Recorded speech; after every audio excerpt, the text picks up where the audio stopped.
मोदी जी, हमारे देश में साहस और संकल्प की कमी नहीं। संघर्ष करने की आदत है हमारे देश को, पर यही शक्ति कहीं और पहुंच जाती है अगर कोई इसे दिशा दे, इसका हाथ थामे।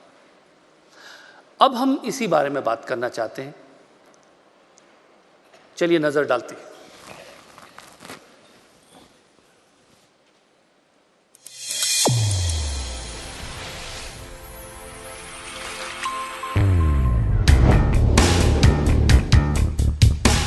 है सफर मेरा रास्ता तुम्हारा, है उड़ान मेरी आसमां तुम्हारा,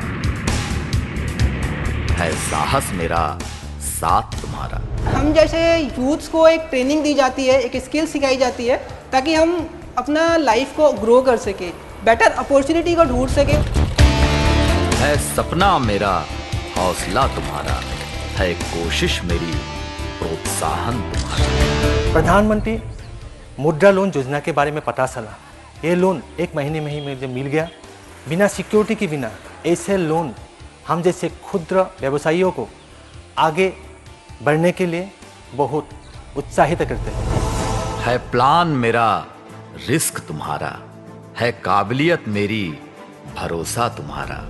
बहुत मुश्किल था मेरे लिए अपना बुटीक करना, अपना खुद का काम करना। 1-1.5 हफ्ते में लोन मुझे मिल गया था। उसके बाद में सर मैंने अपना खुद का एक बुटीक खोल लिया है। सामने वाले को काम दे सकती हूँ, मैं खुद किसी के पास काम करने नहीं जा रही।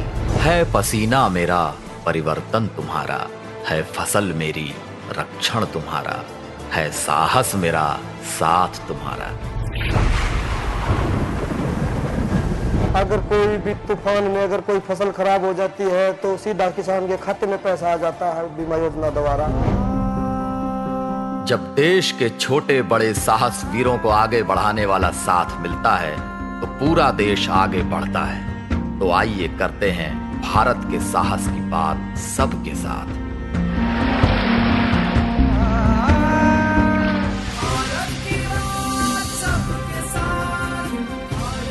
बहुत से सवाल आए थे और खासकर ये कि कैसे भारत बस एक नज मांगता है, एक थोड़ा सा इशारा मांगता है और एक थोड़ा सा हाथ थामने की बात मांगता है और उसके बाद वो चल निकलता है। और कई लोग हैं जो उससे लाभान्वित हुए हैं। तो योजनाएं तो हर सरकार बनाती है, ये पूछा है किसी ने, पर आपके सरकार की योजनाएं ये कैसे अलग हैं? ये मोदी मॉडल ऑफ गवर्नेंस क्या है जिसका हम काफी जिक्र सुनते हैं? देखिए,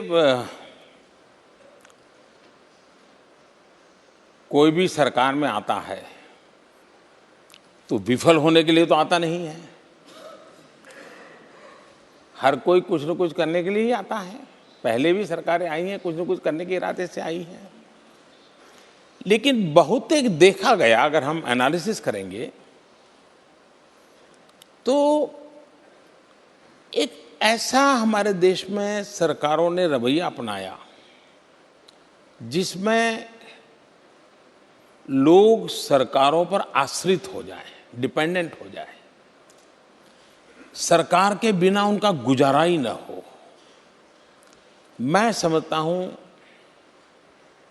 ये कंसेप्ट समाज को अपाहिज बना देता है, दुर्बल बना देता है। अगर गरीबी हटानी है तो हम गरीबों को शक्तिशाली बना करके ही हटा सकते हैं, न कि हम गरीबों को फीड करके कर सकते हैं।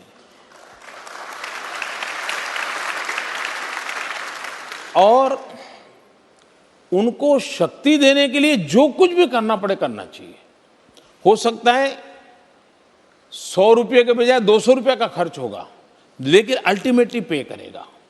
और इसलिए मेरा मूलतः सिद्धांत जो रहा है वो ये है कि हम समाज में जो भी शक्ति है उसको और अधिक अवसर कैसे दें।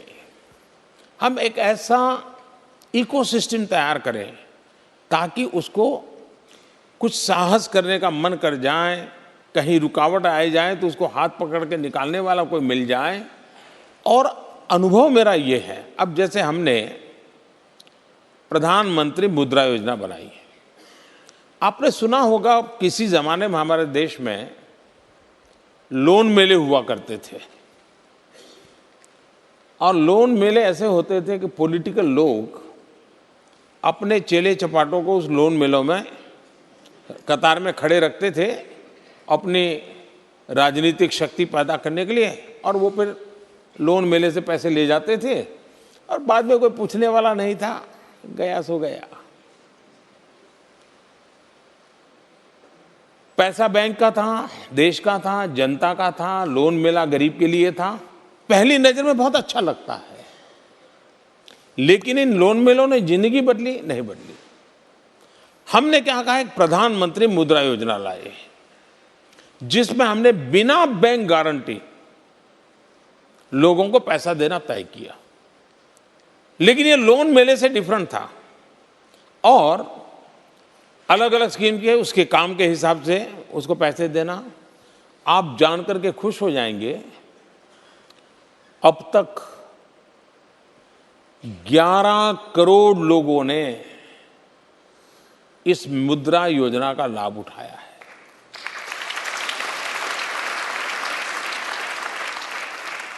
5 लाख करोड़ रुपयों से ज्यादा पूंजी इन लोगों के हाथ में पहुंची है। और आपको जानकर के ये भी खुशी होगी कि 11 करोड़ में बैंक से मुद्रा योजना में पैसे जिनको मिले हैं बिना बैंक गारंटी मिले हैं, कोई कोलेटरल गारंटी की जरूरत नहीं थी कि भाई तुम जमीन लाओ, टिकना लाओ, फलाना, कुछ नहीं। 74% विमेन है इसमें।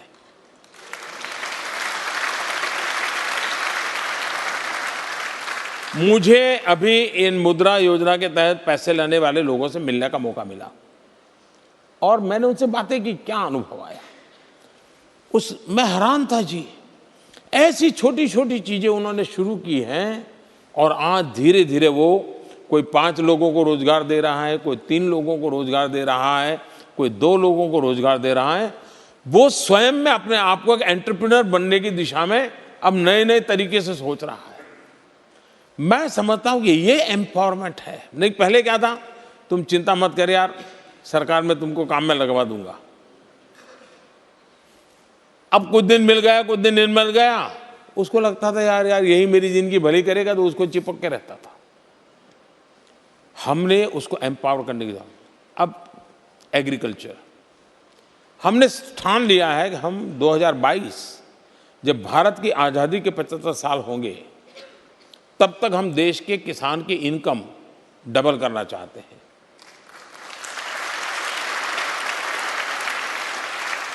अब उसके लिए उसकी लागत कम होनी चाहिए, उसका जो इनपुट कॉस्ट है वो कम होना चाहिए। हमारे देश में यानी ये जो आप कहते हैं ना मोदी का वे ऑफ गवर्नेंस क्या है, हमारे देश में मैं जब भी मुख्यमंत्री था तो मैंने उस समय प्रधानमंत्री को जो सबसे ज़्यादा चिट्ठियां लिखी है वो एक ही बात पे लिखी है। साल में 3-4 बार लिखना पड़ता था कि हमारे देश में किसानों को हमारे राज्य में यूरिया की ज़रूरत है, हमें यूरिया का कोटा बढ़ा दीजिए, यूरिया दे दीजिए। और सरकार कहती थी कि नहीं इससे ज़्यादा कोटा नहीं मिलेगा। यूरिया के लिए लोग 2-2 दिन तक कतार में खड़े रहते थे।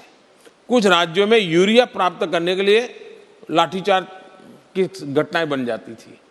ये क्यों होता था? आप हैरान होंगे, यूरिया का कारखाना मुझे लगाना होता तो 5-6 साल लग जाते।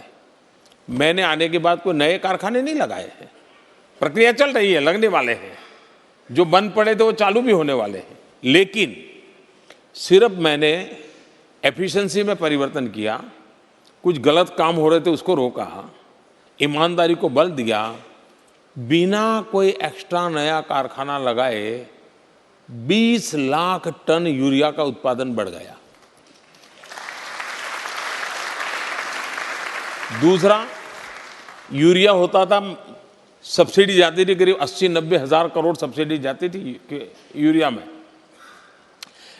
सब्सिडी के नाम पर यूरिया निकलता था, किसान के नाम पर निकलता था, लेकिन वो केमिकल फैक्ट्री में चोरी होकर के चला जाता था।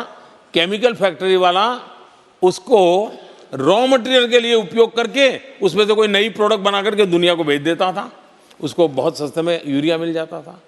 हमने यूरिया का नीम कोटिंग किया। ये जो आपका नीम का पेड़ होता है, उसकी जो फली होती है, उसका तेल निकाला, उसमें यूरिया को मिक्स कर दिया। इससे परिणाम क्या आया? एक, जो नीम के ट्री थे उसकी फली जो बेकार में जाती थी, लोगों को इकट्ठा करने वाले गरीबों को रोजगार मिल गया। नीम का तेल निकलने से, उसको इसमें डालने से अब वो यूरिया जमीन के सिवाय किसी काम में नहीं आता है, चोरी बंद हो गई।